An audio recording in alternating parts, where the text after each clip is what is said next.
Laten we eens even heel eerlijk naar onszelf kijken. Op dit moment gebruiken we waarschijnlijk allemaal wel een social media platform. Maar laten we nou eens even heel eerlijk naar onszelf kijken en onszelf afvragen in hoeverre we daar controle over hebben. Want we hebben allemaal social media.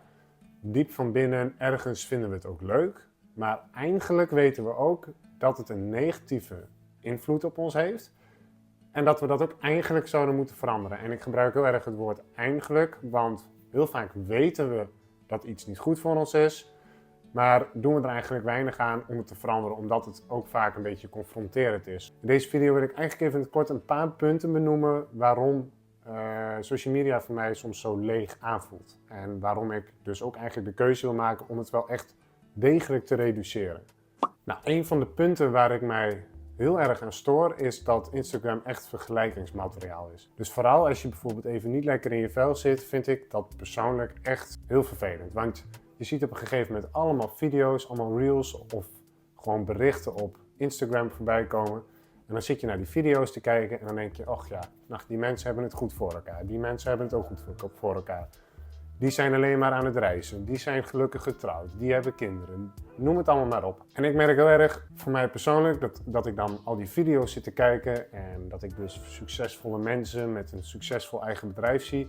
En dat ik dan toch, ook al weet ik dat ik het niet moet doen, toch onbewust ga ik in mijn hoofd zitten en dan ga ik nadenken over, ja, die mensen die krijgen het wel voor elkaar om een eigen bedrijfje helemaal op te zetten. Of die krijgen het wel voor elkaar om heel veel te reizen.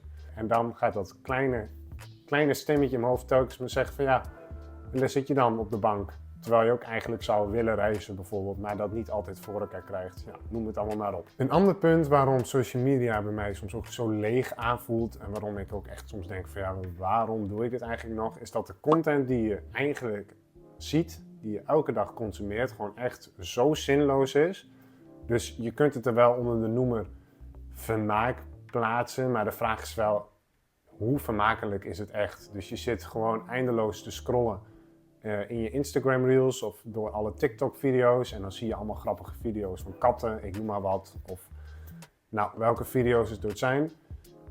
Eigenlijk kenmerkt het feit dat ik het dan moeilijk vind om voorbeelden te noemen, hoe zinloos het is. Want heel vaak, en je moet jezelf er maar eens aan helpen herinneren, dat op het moment dat jij aan het scrollen bent, hoe goed weet jij nog wat de eerste video's waren die jij keek bijvoorbeeld. Heel vaak gebeurt het gewoon dat we gaan scrollen en dat we dan gewoon totaal geen idee hebben wat we eigenlijk aan het kijken zijn. En dat komt gewoon omdat die content gewoon zo zinloos is. Ik vind ook dat social media ervoor zorgt dat de tijd echt werkelijk voorbij vliegt. Dus soms dan ga ik op de bank zitten en dan kom ik terug van werk, ik noem maar wat. En het eerste wat ik dan deed, niet zoveel meer doe, maar wel heel vaak deed, is de telefoon pakken, Instagram of TikTok openen, video's kijken.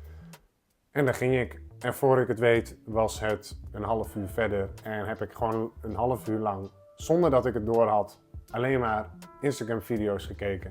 Ik kan natuurlijk niet het exacte aantal vertellen, maar ik denk als je nu als je alle uren en alle dagen achter elkaar zou zetten en zou inzien hoeveel dagen je eigenlijk al kwijt bent geraakt aan het eindeloos scrollen op je telefoon, dat je je echt wezenloos schrikt hoeveel tijd je hebt ingeleverd voor dit soort onzin. Een andere reden waarom social media voor mij ook zo leeg aanvoelt, of een reden waarom ik vind dat je er eigenlijk mee zou moeten stoppen, of in ieder geval het echt moet beperken, is dat je je echt moet afvragen welke content je ook consumeert.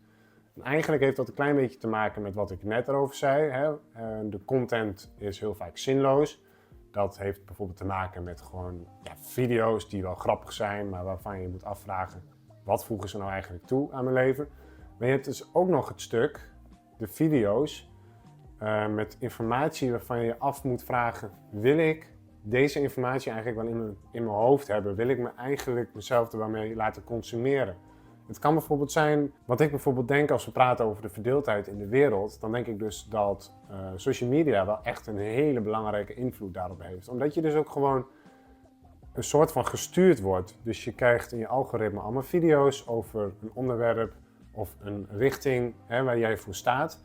En dat zijn dan ook de video's die jij gewoon altijd te zien krijgt. En soms vind ik echt wel eens dat er dingen in mijn algoritme of waar dan ook voorbij komen, dat ik echt denk van, de content die ik nu zie, heeft eigenlijk zoveel invloed op hoe als ik denk en hoe als ik naar de wereld kijk en dat soort dingen. En je moet je wel echt afvragen, wil je met sommige negatieve video's, negatieve onderwerpen elke dag geconfronteerd worden? Dat betekent niet dat je het maar gewoon links moet laten liggen en er niet naar wil gaan kijken. Want natuurlijk is het belangrijk om, we weten allemaal hoe het er in de wereld aan toe gaat op dit moment. En natuurlijk is het belangrijk om daar enigszins van geïnformeerd te zijn. Maar het gaat er denk ik wel om dat je er zelf voor kiest wanneer je wil dat je daarover geïnformeerd wordt.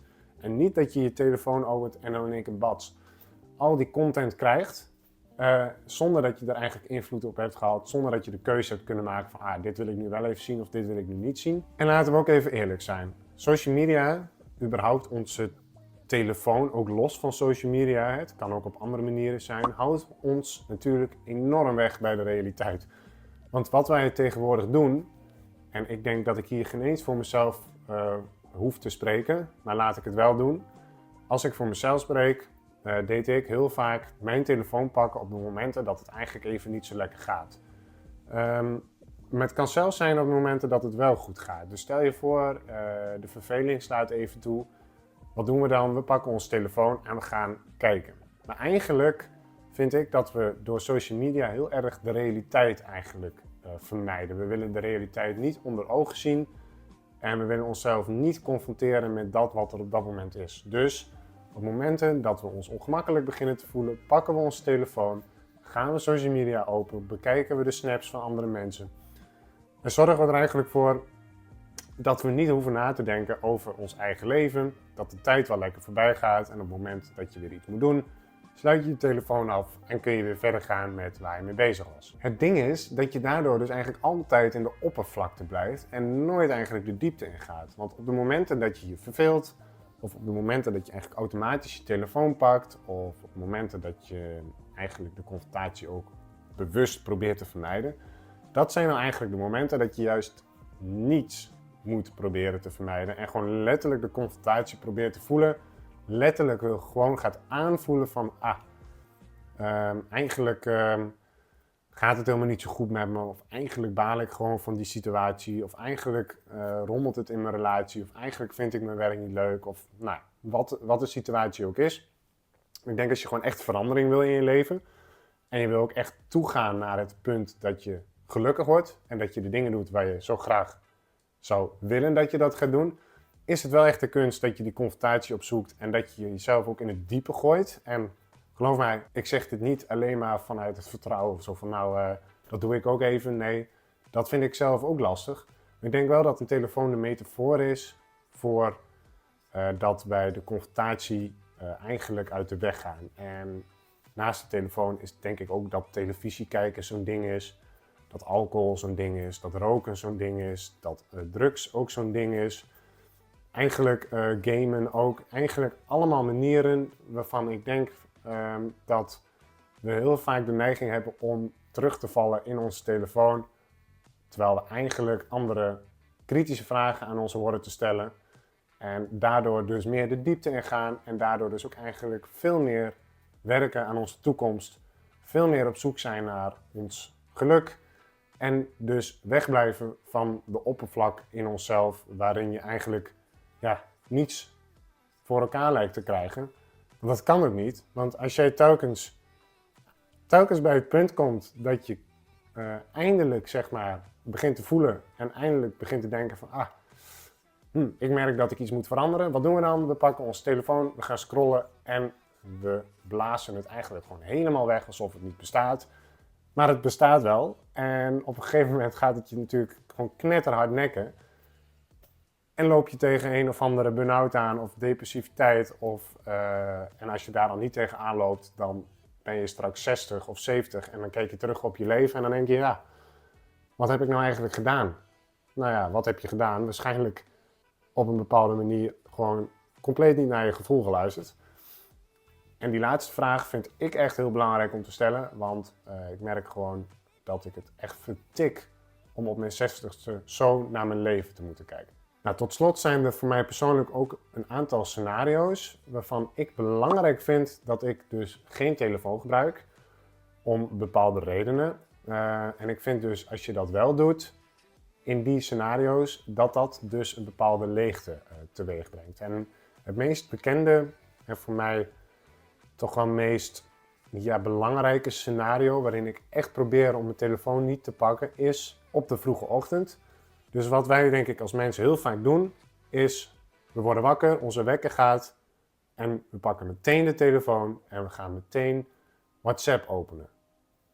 Dus we duiken meteen in het leven van andere mensen. We gaan meteen in de energie zitten van andere mensen, WhatsApp-groepen. We lezen meteen de shit of juist niet de shit en het geluk van een ander mens. Terwijl we zelf nog geen eens, we zijn nog amper wakker, zeg maar. Dus, nou, dat is punt 1. Punt 2 is, we openen Instagram. Dus, we worden wakker. Het is eigenlijk een kwetsbaar moment, hè. Je moet langzaam opstarten, je wil even douchen, je moet even ontbijten, je wil even rustig een kop koffie drinken en dan gewoon even helemaal wakker worden. En wat we dan doen is Instagram open en meteen in het leven duiken van een ander. Die bijvoorbeeld heel veel aan het reizen is, dat jij denkt van ja, ik wil ook reizen. Is in mijn ogen al een verkeerd begin van de dag. Of je ziet nieuwsberichten over zoveel doden bij een bepaalde aanslag op de wereld. Of dat de oorlog tussen Rusland en Oekraïne steeds erger wordt, of wat dan ook. Kortom, je wordt wakker en je hebt meteen echt een shit aan informatie in je hoofd waar je gewoon op dat moment eventjes niets aan hebt. En wat ook meteen onbewust invloed heeft op je dag. Dus zo zijn er eigenlijk heel veel scenario's, dus als je wakker wordt, dat je eigenlijk meteen al verkeerde informatie krijgt, terwijl je het liefst gewoon je dag met jezelf hoort te beginnen en gewoon positief begint, zodat je dan langzaamaan steeds verder meer de wijde wereld in kunt gaan. Probeer nou op zijn minst 1 of 2 uren gewoon wakker te worden met jezelf, wakker te worden met je vriend of vriendin die naast je ligt. Weet ik veel wat je elke ochtend wil gaan doen, maar in ieder geval niet meteen in de grote boze mensenwereld waar content op je afkomt zonder dat je eigenlijk daar invloed op hebt, zonder dat je weet wat je krijgt, maar het daardoor wel gewoon krijgt, zeg maar. Nou, een ander scenario is ook, ik heb net besproken dat als je wakker wordt, wat voor invloed dat kan hebben op het kijken op je telefoon en dan op jezelf, is natuurlijk ook als je gaat slapen. Want ik vind dus ook, daar streef ik in ieder geval altijd naar, ik wil dus eigenlijk ook altijd heel erg oppassen met welke informatie ga ik naar bed. Want ik denk de informatie waarmee je naar bed gaat is ook de informatie die je weer meeneemt als je wakker wordt. En dan dus ook weer versterkt door weer negatief nieuws te lezen of wat dan ook.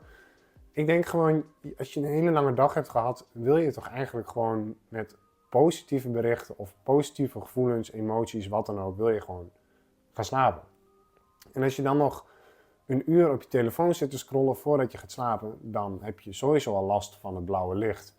En denkt je lichaam nog steeds dat het zeg maar dag is, terwijl het eigenlijk gewoon avond is en je lichaam eigenlijk helemaal in staat moet zijn om te gaan slapen. Plus, je gaat gewoon met verkeerde, nutteloze info weer naar bed, met allemaal prikkels, je hersenen moeten dat allemaal nog maar weer verwerken. Je leest negatieve berichten, dat heeft invloed op je gemoedstoestand, daarmee ga je naar bed en dan denk je op een gegeven moment, daarmee ga ik dus nu slapen en eigenlijk is het alleen maar negatief. Nou, dan kan dat betekent dus eigenlijk gewoon dat je lichaam dat moet gaan verwerken terwijl jij slaapt. En dat je daar dus gewoon de volgende dag mee wakker wordt. Nou, dit zijn voor mij allemaal scenario's, allemaal punten. En ik kan er waarschijnlijk nog 10 opnoemen. Waarvan ik vind dat social media vooral leegte achterlaat. Waarvan ik helemaal niet vind dat je het moet verwijderen. Het is echt niet zo dat je alles maar moet verwijderen. En dat je in het beste geval je telefoon dan ook maar in de prullenbak moet gooien. Dat is helemaal niet wat ik probeer te zeggen. Dat is ook niet waar ik in geloof. Het is niet erg om af en toe op je social media te kijken. Welkom in 2025. Hoort erbij. Heeft zijn voordelen. Heeft ook zijn nadelen. En het heeft vooral zijn nadelen op het moment dat je er dus geen invloed op hebt. Dat je er geen controle over hebt. Dat je dus in de verveling je telefoon pakt zonder dat je weet dat je hem eigenlijk pakt. TikTok-video's bekijkt zonder dat je eigenlijk weet wat je nu aan het bekijken bent. En dat zijn echt voor mij wel voorbeelden dat de telefoon jou dus eigenlijk onder controle heeft. In plaats van andersom. En eigenlijk zou je de controle moeten terugpakken En gewoon de telefoon moeten pakken op momenten dat jij dat wil. En dan kies je er dus bewust voor. De insteek van deze video, dat wil ik eigenlijk even met jullie delen. Dat zijn denk ik belangrijke punten. Ik vind het belangrijk om die video te maken, omdat ik denk dat veel mensen hiermee lopen, hier tegenaan lopen. Inclusief ikzelf. Ik merk persoonlijk dat ik er wel steeds meer controle over heb. Ik heb eigenlijk op dit moment nog maar 1 social media platform en die gebruik ik op dit moment niet, want ik heb het gedeactiveerd op dit moment. Ik merk gewoon dat ik dus dat eigenlijk met de wereld wil delen en ervoor zorgen dat we eigenlijk allemaal de controle terugkrijgen over ons gedrag op social media. Nou, voor nu laat ik het even. Ik ben heel erg benieuwd wat voor jou punten zijn waarom social media leegte brengt voor jou. En waarom je eigenlijk vindt dat jij er ook mee zou moeten stoppen. En ik zie je graag terug in de volgende video.